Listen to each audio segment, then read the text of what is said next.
आज का पहला पाठ सामुएल का पहला ग्रंथ अध्याय 4 पद संख्या 1 से 11।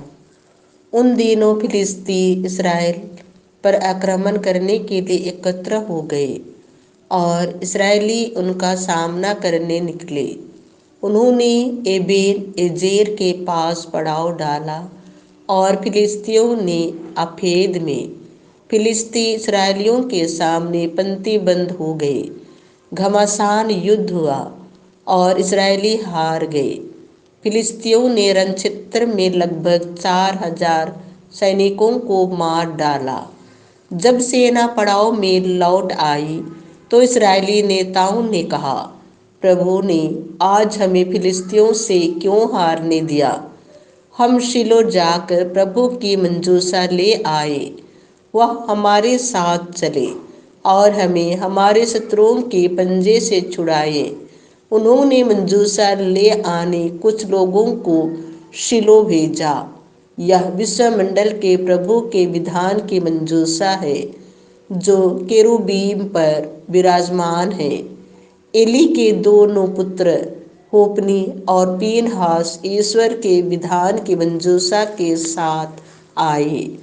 जब प्रभु के विधान की मंजूसा पड़ाव में पहुंची तो सब इसराइली इतने जोर से जयकार करने लगे कि पृथ्वी गूंज उठी। फिलिस्तियों ने जयकार का वह नाद सुनकर कहा, इब्रानियों के पड़ाव में इस महान जयकार का क्या अर्थ है?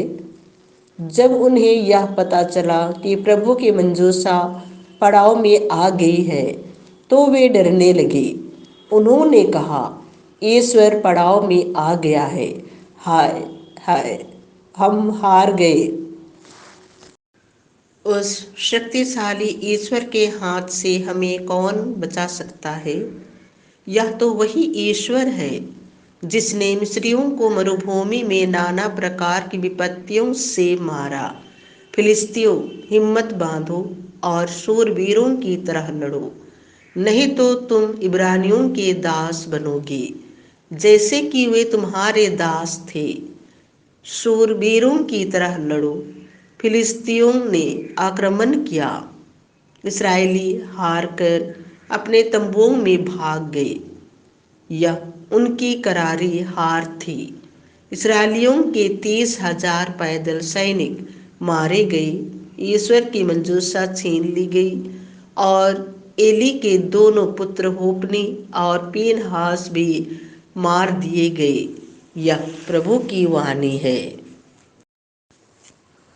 संत मार्कुस के अनुसार पवित्र सुसमाचार अध्याय 1 पद संख्याएं 40 से 45।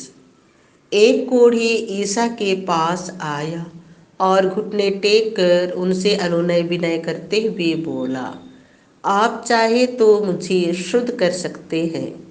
ईसा को तरस हो आया। उन्होंने हाथ बढ़ाकर यह कहते हुए उसका स्पर्श किया, मैं यही चाहता हूँ, शुद्ध हो जाओ। उसी क्षण उसका कोढ़ दूर हुआ और वह शुद्ध हो गया।